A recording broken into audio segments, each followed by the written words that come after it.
Amén. Y hermanos, sean bienvenidos en el nombre del Señor. Vamos a dar inicio al estudio de hoy.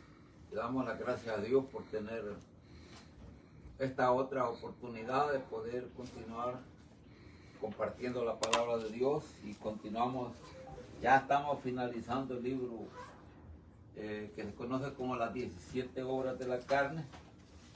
Y el tema que hoy vamos a ver está relacionado con la envidia y homicidio. Damos la bienvenida también a aquellos que hagan el esfuerzo de vernos por medio de internet. Son bienvenidos y esperamos que salgan beneficiados del estudio que vamos a tener hoy, que es de mucha importancia, porque nos va a enseñar muchas cosas para que podamos ajustar nuestra vida al contexto de la palabra de Dios, para que no estemos ignorantes de cómo estar en la condición correcta para esperar al Mesías. ¿El 20 al qué? Cuando ya vamos a dar inicio con la lectura de la palabra de Dios en Mateo 5, 20 al 26. Dice así la palabra de Dios: porque os digo que si vuestra justicia no fuere mayor que la de los escribas y de los fariseos, no entraréis en el reino de los cielos. ¿Oísteis que fue dicho a los antiguos: no matarás? Mas cualquiera que matare será culpado de juicio. Mas yo os digo que cualquiera que se enojare locamente con su hermano será culpado del juicio.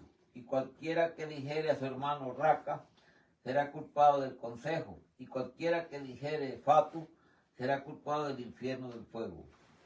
Por tanto, si trajeres tu presente al altar, y ahí te acordares de que tu hermano tiene algo contra ti, deja ahí tu presente delante del altar y vete. Vuelve primero en amistad con tu hermano, y entonces ven y ofrece tu presente. Concíliate con tu adversario presto, entre tanto que estás con él en el camino, porque no acontezca que el adversario te entregue al juez y el juez te entregue el alguacil y seas echado en prisión. De cierto te digo que no saldrás de allí hasta que pagues el último cuadrante. Vamos ahora.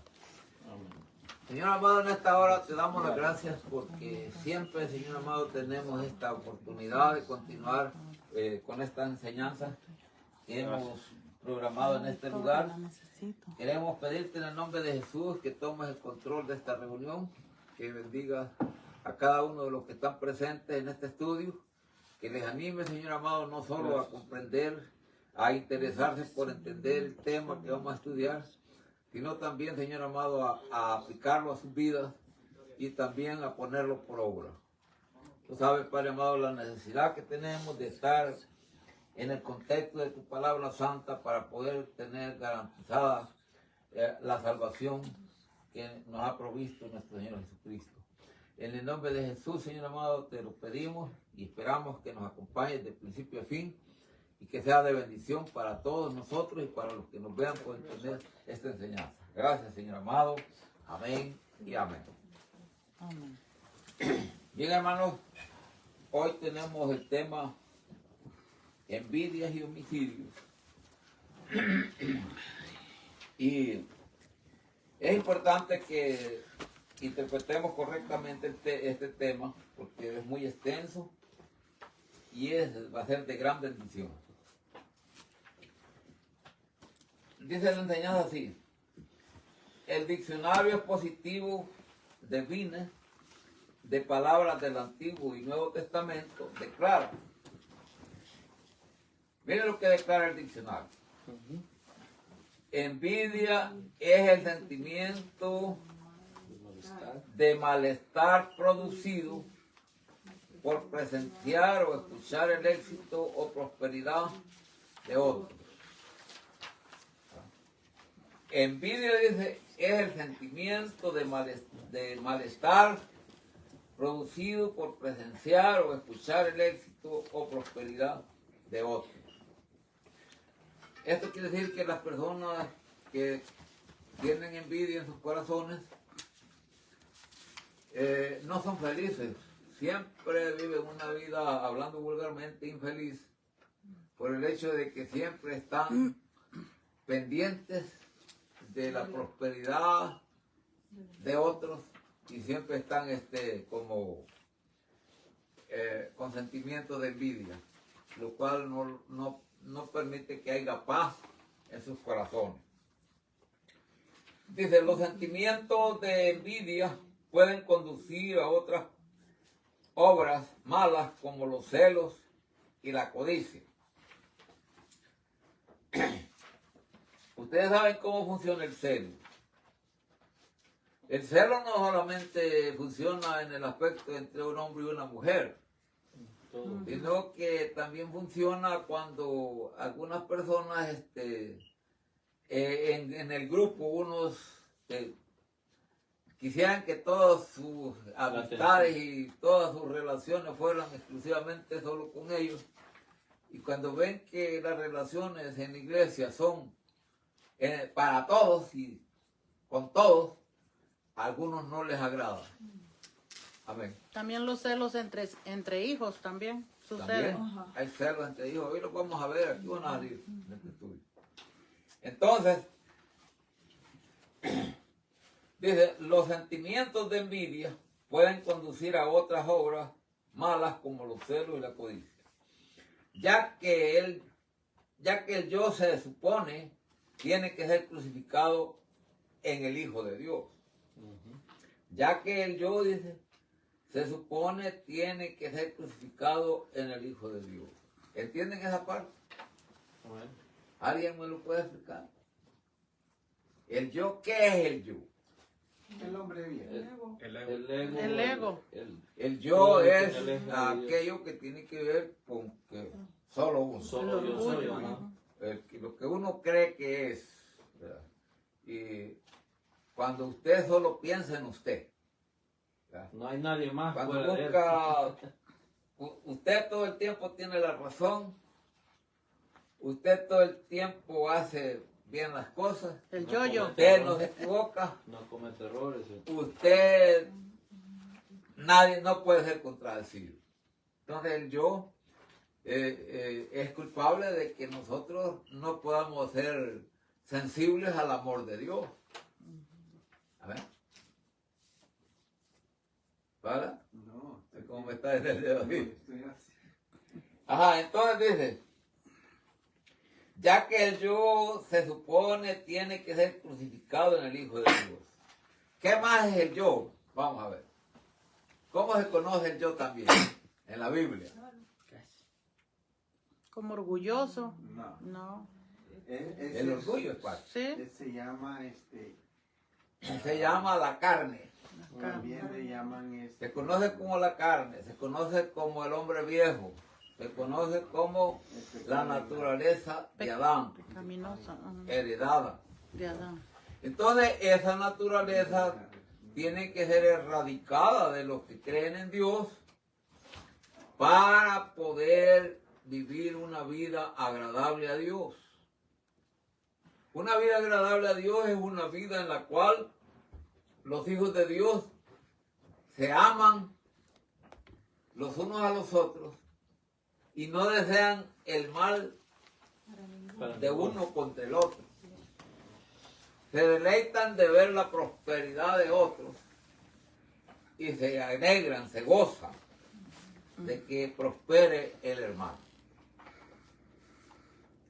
Luego dice, ya que el yo se supone tiene que ser crucificado en el Hijo de Dios, la envidia no tiene lugar en la vida del creyente, ¿qué? Santificado. Santificado. Santificado. Fíjate que mucha gente habla solo de la salvación,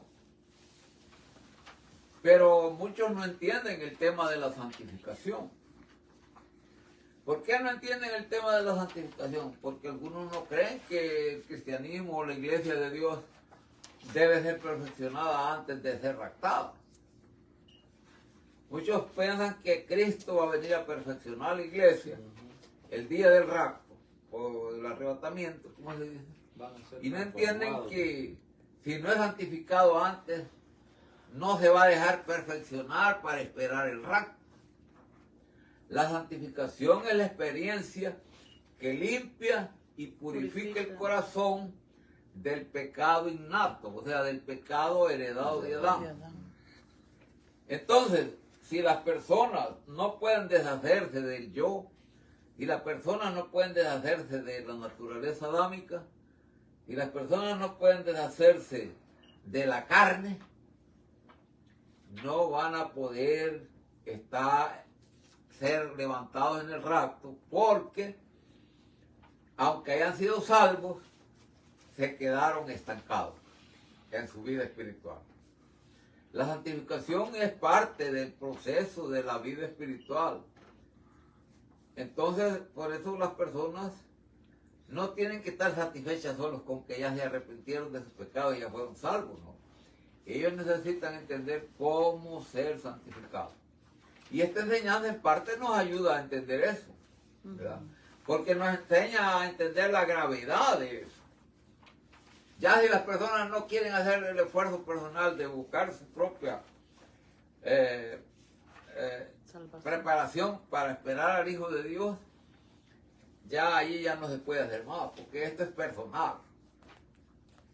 Nos da una cita bíblica aquí en 2 Corintios 12:20 que dice: porque temo que cuando llegare no os halle tales como quiero, y yo sea hallado de vosotros cual no queréis, que haya entre vosotros contiendas, envidias, iras, disensiones, detracciones, murmuraciones, elaciones, bandos. Elaciones es frilleza. Frialdad. Frialdad. Bandos es que División. Grupos. que cada quien tiene su grupo. Yo soy de Apolo. El otro de... Yo les decía la vez pasada en un estudio que alguien en la iglesia dijo: yo les coopero con comprar comida. Con quien dice: Yo soy de... pues si yo no soy de ustedes, y yo estoy aquí solo por deseos de cooperarles, pero en realidad yo no soy parte de ustedes. Al decir eso es lo que uno quiere decir. Es un individualista que solo piensa en él y que no le importa la iglesia y la responsabilidad que adquiere un miembro como miembro de la iglesia de Dios. Otra vez alguien dijo: yo hice una pregunta en la página de la iglesia y alguien respondió: yo estoy con el grupo del hermano fulano. Y dije: Ay, ¿y sí. desde cuándo hay grupos en la iglesia? ¿Verdad? Pero a veces la gente dice cosas, no sé si las dicen ignorantemente o porque todavía no han tenido una verdadera relación profunda con Cristo y su iglesia. No, porque en verdad sienten eso. Entonces, para mí esa clase de respuestas así me habla cómo está la persona, sin necesidad de que yo entre en su corazón. Que la Biblia dice que la abundancia del corazón habla la boca. Entonces, cada vez que uno habla cosas que están fuera del contexto de un verdadero hijo de Dios, a uno lo ponen que pensar. Y a mí me da tristeza, me da aflicción. Porque ¿qué quiere decir? Que lo que estamos enseñando no está funcionando, no está obrando en la vida de las personas. Se supone que deberíamos de ir cada día mejor. Pero a veces vamos de mal en peor, ¿verdad? Y es lógico, Dios no va a obrar en nadie que no quiera que Él obre. Pero si usted quiere que Dios obre en usted, ábrale las puertas de su corazón, ¿verdad? Y renuncie a ser usted, porque usted lo va a arruinar todo. Y comience a caminar. No tiene que renunciar. Renuncie a ser usted, porque si usted no quiere dejar de ser usted, lo va a arruinar todo. ¿Entiende? Porque recibir a Jesús es renunciar a sí mismo y permitir que Él sea en nosotros. Cada vez que usted va a hablar, piense primero. ¿Qué va a decir? ¿Por qué lo va a decir? ¿Qué lo motiva a decir eso? ¿Para qué lo van a decir? ¿Para qué lo dice? Cualquier cosa que uno dice con doble sentido, como quien dice, se lo digo a Pedro para que lo entienda Juan. Esa es malicia. Sí, está Vale, cuadrado para que es familia poco se siente intenso. bien. Eso es maligno. Hola. Malicia. Malicia demoníaca. ¿Necesitan libros? Aquí están los libros. Él tiene un... Ok. Entonces, Pablo dice aquí, porque temo que cuando llegare no os halle tales como quiero. ¿Están leyendo conmigo la Biblia? Amén. ¿Qué esperaba Pablo de la iglesia en Corinto? Hallarlo Y fiel. cuando él llegara a la iglesia en Corinto, los hallara como él quería que estuvieran. Y luego, si no estaban como él quería que estuvieran, iba a ser lo siguiente, dice, y yo sé hallado de vosotros cual no queréis. En otras palabras, si Pablo llegaba a la iglesia en Corinto y ellos no estaban como él quería que estuvieran, cuando él llegara, lo iban a ver diferente a él. Claro. Lo iban a tratar mal. Iban a pensar que él les quería hacer daño en lugar de bien. ¿Por qué? Porque la condición interna de ellos no estaba bien. Porque no estaban como Pablo esperaba que estuvieran. Y luego dice que haya entre vosotros contiendas, envidias, iras, disensiones, detracciones, murmuraciones, elaciones, bandos. Pablo no quería que hubieran esa cantidad de cosas en la iglesia en Corinto. Ahora díganme ustedes, la iglesia en Corinto era una iglesia local Era una iglesia. de la iglesia de Dios. De la iglesia de Dios. Claro que sí. Pablo escribió una carta que dice a la iglesia de Dios que está en Corinto. Está en Corinto. Ujú. Entonces, él esperaba que como iglesia de Dios Todo. estuviera en el contexto de ser la iglesia de Dios. ¿Usted cree que él espera otra cosa de nosotros? No, ¿Ah? Algo diferente. algo diferente. Pues, olvidémonos de los prejuicios, olvidémonos de aquellas cosas que impiden que pueda haber una real unidad entre nosotros. O Un estar, verdadero amor. o estar preocupado porque otro está en esa situación. Olvídese, cada quien lleva su problema y en su tiempo él lo va a entender. Continuamos. Dice, la Biblia registra numerosos casos de envidia motivando las acciones en varios pasajes en la palabra de Dios. Esteban en su mensaje en el capítulo 7 de los Hechos recuerda a los judíos que los patriarcas fueron movidos por envidia cuando ellos vendieron a su hermano José a la captividad egipcia. Los hermanos de José creyeron que su padre Jacob favorecía a José por encima de ellos. Estaban descontentos con la relación que parecía existir entre Jacob y José. Motivados por sentimientos de envidia, los hermanos de José desearon deshacerse de él permanentemente. Ya. Póngase a pensar usted cómo un hermano desea deshacerse de otro hermano. Pero sucede. Ok. Y a veces en los hijos de Dios. Se ha dado muchas veces. ¿Va?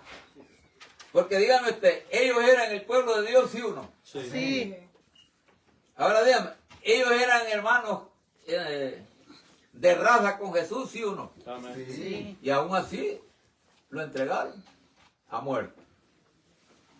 ¿Verdad? Entonces no es extraño que esas cosas sucedan si nosotros le damos espacio en nuestro corazón. Continúa, nos da otra cita bíblica en Hechos 7, 8 y 9, dice. Aquí está hablando siempre Sebastián. Esteban de lo que Dios hizo, dice. Y dióles el pacto de la circuncisión. Y así Abraham engendró a Isaac y lo circuncidó al 8º día. E Isaac a Jacob. Y Jacob a los 12 patriarcas. Y los patriarcas, movidos de envidia, vendieron a José Para Egipto. para Egipto, mas Dios, ¿qué dijo? Era con él. Era con él. Usted puede tener mucha envidia de alguien. Padre, hermano, aquí hay espacio, yo me puedo apartar aquí. Gracias. Ay, señor. Ve las otras sillas. Aquí hay espacio, para 3.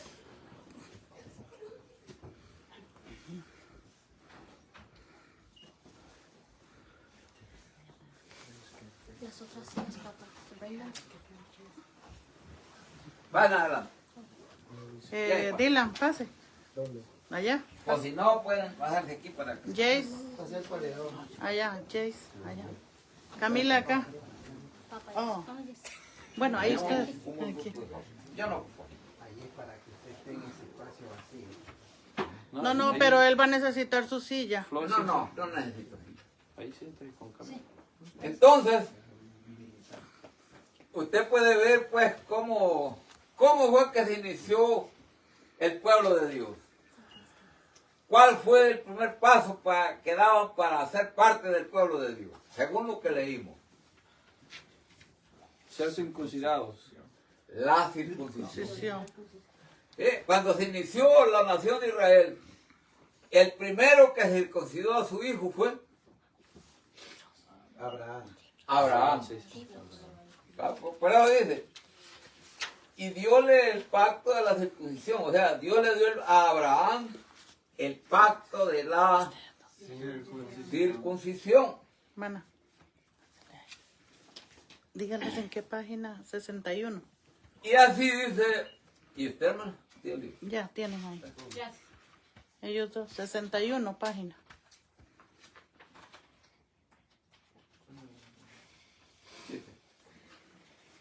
Y así dice, Abraham engendró a Isaac y lo circuncidó al 8º día. Allí se dio inicio, ¿qué? La circuncisión. ¿Ah? A la nación. No, ¿qué se dio inicio allí? Pacto. La nación La nación. del pacto. Sí, del pacto. La nación de Israel. La circuncisión era la señal del pacto.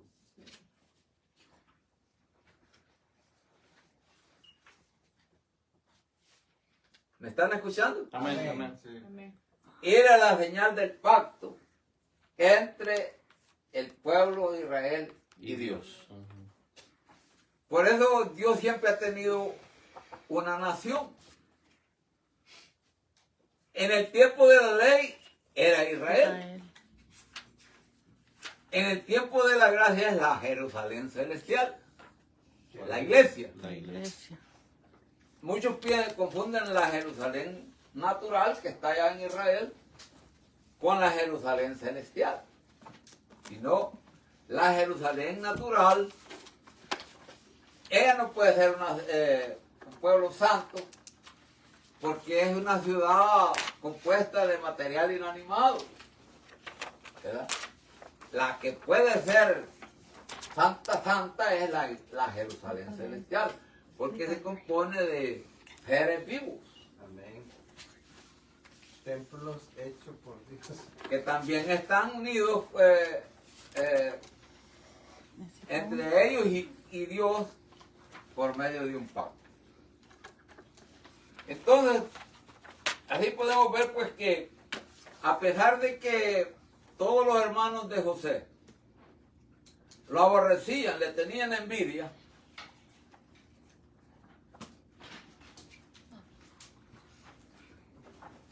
a pesar de que todos los hermanos de José le tenían envidia, Dios era con él. Sí. Ahora dígame usted, si a usted todo el mundo no lo quiere, todo el mundo lo ve de menos, todo el mundo dice, ¿quién es ese viejo canoso que ya se está muriendo? Estoy hablando de mí, ¿va? Entonces, no se preocupe si Dios lo ama. Amén. No dice la Biblia, y si Dios conmigo, ¿quién contra mí? Así es. ¿Va? No crean que no lo han dicho algunos de mí, posiblemente lo han dicho. Pero a mí nada que me preocupa porque yo sé que de la manera que sea, Dios me ama. Así Amén. es, amén. Él no me ama porque yo sea bonito, no me ama porque sea educado, no me ama porque tenga dinero. Él me ama porque ama a los hijos de Dios, a sus Gloria hijos. sea a Dios. Amén. Gloria a Dios. Entonces, a pesar de que todos sus hermanos no querían a José, Dios estaba con él. Dios estuvo con José cuando lo metieron en el pozo. Dios estaba con José cuando la mujer de Potifar lo quiso hacer que Se- cometiera pecado con ella. Seducir. Seducirlo. Dios estaba con José en la cárcel. Lo hizo- Dios estaba con José cuando lo sacó Faraón para que interpretara su sueño. Así es. Para que Y administrara. Dios estaba con José cuando estuvo ministrando el plan de Dios para salvar a la humanidad de aquel entonces, que no murieran de hambre. Cierto. Entonces, así Dios puede estar con usted, pero si usted y yo Está con él. nos sinceramos con Él, hay que dejar la hipocresía, hay que dejar la mentira, hay que dejar la envidia, hay que dejar el egoísmo. Si usted ama esas cosas, con dolor de mi alma se va a perder. Aunque tenga dinero, tenga lo que tenga, sea lo que sea, se va a perder. Porque Dios no tiene acepción de personas. Aunque esté pensando con- Sigue diciendo la enseñanza. Las escrituras describen la envidia como los deseos de la carne.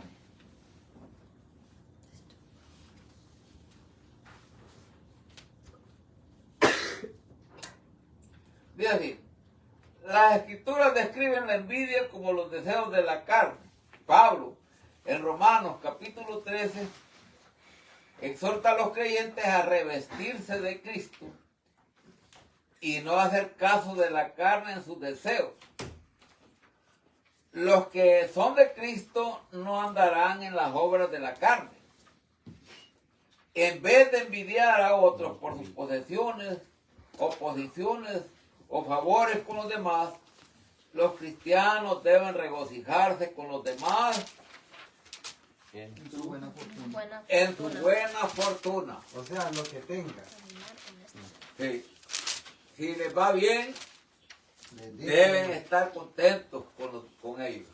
Les va mal, deben de preocuparse y orar por ellos. ¿Va? De la manera que sea, Dylan. estamos unidos.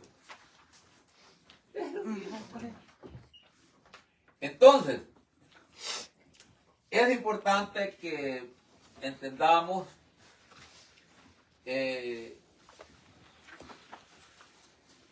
cómo debemos andar. Los cristianos, dice, deben regocijarse con los demás en su buena fortuna, caminar honestamente como cristianos en el medio para evitar celos y otras obras de la carne. Romanos 13, 13 y 14 nos dice, andemos como de día, honestamente, no en glotonerías y borracheras, no en lechos y disoluciones, no en pendencias y envidia, mas vestidos del Señor Jesucristo, y no hay caso de la No. carne en sus deseos. No hagáis. No hagáis caso. Y no hagáis caso de la carne en sus deseos. El término borracheras no lo tomen literalmente. Porque nosotros siempre lo tomamos. ¿Cómo lo tienen que tomar? Vaya, díganme ustedes, ¿y los cristianos se emborrachan? No. No. Entonces no lo tomen literal. Ajá. Tómenlo cuando usted pierde los controles mentalmente. Un borracho. Cuando sus emociones están fuera de control, eso es estar borracho. Espiritualmente. Por eso les digo, no lo tomen literal porque no le está hablando a pecadores y crédulos. Está hablando. Está Pablo hablando le a está la hablando a la iglesia. iglesia de Dios en Roma. A menos que los creyentes sean borrachos, empedernidos. ¿Verdad? Entonces por eso dice, andemos como de día, honestamente, no en glotonerías Y en borracheras. y en borracheras, no en lechos y disoluciones, no en pendencias y envidia, mas vestidos del Señor